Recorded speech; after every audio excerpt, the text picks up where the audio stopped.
Assalamualaikum warahmatullahi wabarakatuh. Alhamdulillahirabbil alamin. Allahumma shalli wa sallim wa barik ala sayyidina Muhammad wa ala alihi wa sahbihi ajma'in. Bapak Ibu sekalian, para dosen hakim yang terhormat, izinkan saya dalam kesempatan yang berbahagia ini untuk sekedar menyampaikan sedikit presentasi dalam rangka pemilihan pemilu dan PNS dan non PNS di bawah kantor Kementerian Agama. Sesuai dengan spesifik saya di KUA Jam Kalira Agung, saya bertugas di bidang aliran sempalan aliran sesat. Maka untuk hari ini materi presentasi saya adalah berkaitan dengan aliran sesat dan cara mengendalinya. Jadi ini adalah judul daripada materi presentasi saya hari ini. Di mana akhir-akhir ini kita kembali membaca di media sosial, kita melihat di media elektronik, membaca di media cetak, telah mulai bermunculan kembali yang namanya beberapa macam bentuk pemahaman agama yang di luar pemahaman ajaran Islam yang sebenarnya. Maka hal ini perlu kita antisipasi dan kita waspadai. Terutama saya melihat di tengah-tengah masyarakat awam itu hampir 90% mereka tidak paham berkaitan dengan aliran sesat. Nah, sesuai dengan peran kita sebagai penyuluh agama Islam, salah satunya adalah membimbing. Jadi kita membimbing masyarakat bagaimana kemudian mereka bisa memahami yang namanya aliran sesat. Kemudian mereka bisa terhindar daripada aliran sesat sehingga akidah mereka bisa diselamatkan dunia dan akhirat. Nah, inilah salah satu bagian daripada peran kita sebagai penyuluh agama Islam. Baik.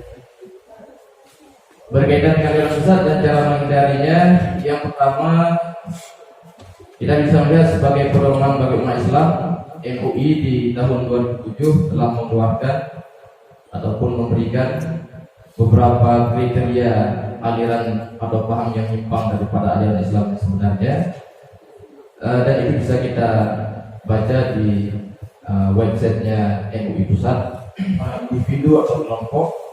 Kemudian mereka memberikan pemahaman agama kepada masyarakat, dan salah satunya adalah melanggar daripada rukun iman, maka itu dipastikan suatu pemahaman yang salah dan keluar daripada ajaran Islam yang sebenarnya. Jamaah Islam yang terbanyak itu jamaah Ahlussunnah wal Jamaah. Ya. Kemudian bila keluar daripada garis Ahlussunnah wal Jamaah, maka dipastikan bahwa pemahaman individu ataupun kelompok yang bersangkutan itu melenceng daripada pemahaman Islam yang sebenarnya. Maka kita perlu sebagai penyuluh agama Islam memberikan edukasi kepada masyarakat awam, ya, supaya mereka bisa terbentengi daripada yang namanya aliran-aliran yang menyimpang, sehingga akidah mereka bisa terselamatkan dan terjaga dengan baik. Kemudian bagaimana pedoman agar tidak sesat? Kita tadi sudah mengetahui bagaimana kriteria-kriteria daripada suatu pemahaman agama yang dianggap keliru ataupun sesat. Maka langkah selanjutnya adalah bagaimana agar tidak sesat. Maka yang pertama adalah kita mesti membaca dan membaca Al-Quran secara kontinu dan menyeluruh. Jadi tidak boleh mempelajari agama itu secara sepotong-sepotong, tidak boleh mempelajari tafsir secara sepotong-sepotong ayat. Jadi harus mempelajari secara menyeluruh. Kita belajar asbabul wurud, asbabul nuzul daripada Al-Quran, tafsir kita pelajari sehingga pemahaman agama kita berkaitan dengan masalah akidah itu sesuai dengan apa yang disampaikan oleh Rasulullah SAW. Kemudian yang kedua, kita mesti berguru dengan banyak guru yang lurus akidah dan pemahamannya. Kenapa? Supaya kita bisa mengkoreksi. Ya, kalau kita berguru dengan satu orang guru, andai satu pemahaman yang disampaikan itu salah, kita tidak bisa untuk mengkoreksi lagi. Jadi kita mesti berguru dengan banyak guru sehingga memiliki perbandingan dalam memahami agama. Kemudian mengikuti sunnah Nabi dan tidak boleh terpisah daripada jamaah Islam yang terbesar, yaitu Ahlussunnah wal Jamaah. Selanjutnya kita meminta referensi dari keluarga dan beberapa teman. Kenapa ini perlu? Karena aliran sesat itu kebanyakan target mereka dan ruang lingkup pergerakan mereka itu ada di ruang kampus-kampus, di tengah-tengah, di masjid-masjid, di kampus-kampus ada ruang mahasiswa. Kemudian masuk 1-2 orang yang memiliki pemahaman di luar Ahlussunnah wal Jamaah, mereka sampaikan. Jadi bila kita ingin mengikuti suatu kegiatan tertentu yang kita anggap baru, maka kita perlu untuk meminta referensi daripada anggota keluarga, setidaknya kepada ayah dan ibu ataupun beberapa teman yang lain yang barangkali sudah memiliki pemahaman yang lebih daripada kita ataupun dari guru-guru kita yang lain. Selanjutnya kita bertanya kepada para alim ulama, apakah aliran yang disampaikan ataupun pemahaman yang dikembangkan tersebut sesuai tidak dengan pemahaman Ahlussunnah wal Jamaah, benar atau tidak? Nah, jadi perlu bertanya kepada para alim ulama, dan ini sudah dijelaskan dalam Al-Quran surah An-Nahl ayat 43, fas'alu ahla dzikri in kuntum la ta'lamun. Kemudian selalu mengikuti dan menghadiri majelis zikir atau majelis ilmu. Kita mengedukasi masyarakat supaya mereka senantiasa bisa mengikuti majelis taklim, bisa hadir di majelis zikir, di majelis ilmu. Kenapa? Karena ketika kita hadir di majelis ilmu, hadir di majelis zikir, di majelis pengajian, maka kita akan senantiasa ter-backup.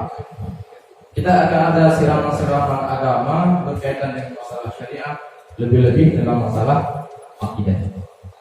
Kemudian yang selanjutnya adalah barangkali mengisi waktu dengan kegiatan-kegiatan yang positif, yang sifatnya konstruktif dan positif.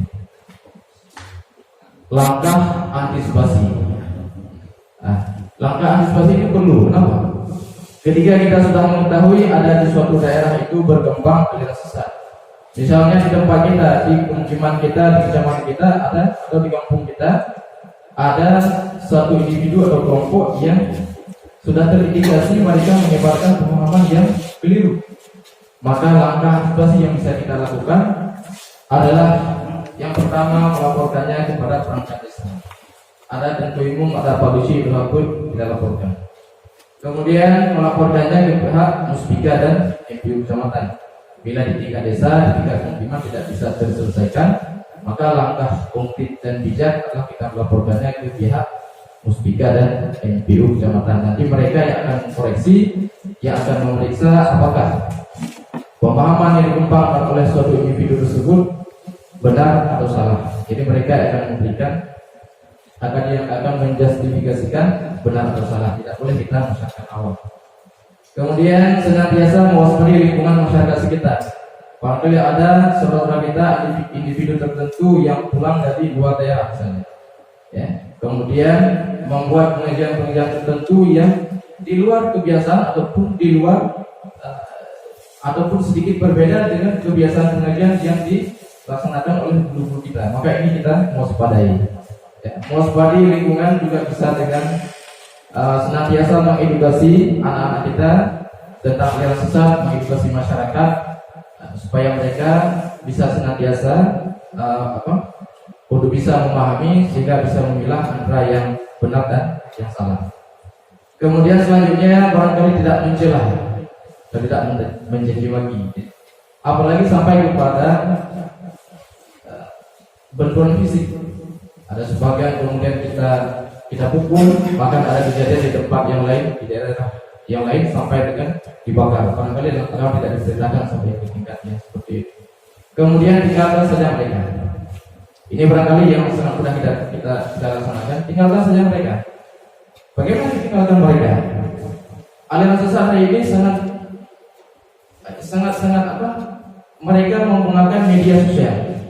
Mereka memanfaatkan segala macam bentuk alat dan media yang berkembang yang ada untuk memuluskan, melancarkan visi dan misi mereka dalam menyebarluaskan yang namanya pemahaman yang sesat dalam masalah akidah.